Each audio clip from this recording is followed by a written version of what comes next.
Watu waliangalia kitu gani ambacho kinawezekana kufanyika kwenye nyakati hizo. Kitu cha kwanza ni kuweza kuitoa Yanga kwenye wakati uliopo na kuipeleka kwenye wakati mwingine. Na walifanyaje kwenye nyakati hizo?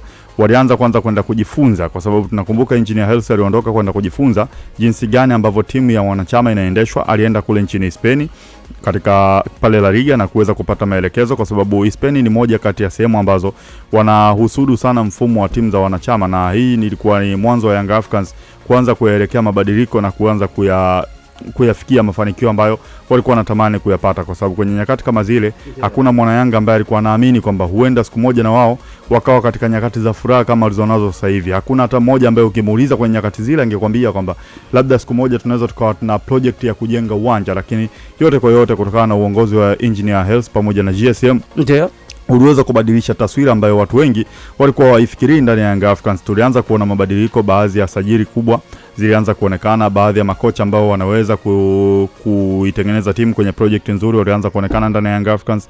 Aliletwa Mohamed Nasreddine Nabi, hakuna hata mmoja ambaye aliamini kwamba Nabi anaweza kuirudisha Yanga kwenye piki yake, lakini bahati nzuri alifanya hivyo. Waliletwa wachezaji wengi, wakina Fiston Kalala Mayero, waliletwa wakina Khalid Aucho, wakina Yannick Bangala Litombo, Juma Shaban, wakaweza kuichukua Yanga kutoka sehemu iliyopo na kuipeleka sehemu ambayo ilikuwa kama ni nchi ya ahadi. Kwa hiyo mpaka sasa hivi kitu pekee ambacho bwana Yanga wanaweza kujivunia zaidi kuwa nacho ni Engineer Hersi zaidi, kwa sababu ni moja kati ya watu ambao walikubali kuichukua Yanga na kuiweka mabegani mwake ili mradi kuitafuta nchi ya ahadi. Leo hii ukiwauliza Young Africans kitu gani ambacho wanakifikiria, watakwambia tuna project ya uwanja. Lakini ukirudi kwenye miaka 2018 ukiuliza wanashabiki wa Young Africans walikuwa hawawezi kufikiria haraka kama wanaweza kufikia kwenye hatua kama hii. Lakini yote kwa yote inastahili pongezi, na football siku zote ni uwekezaji, na walichokifanya GSM pamoja na Engineer Hersi ni kitu ambacho kinastahili kuwa cha kuigwa kwenye football.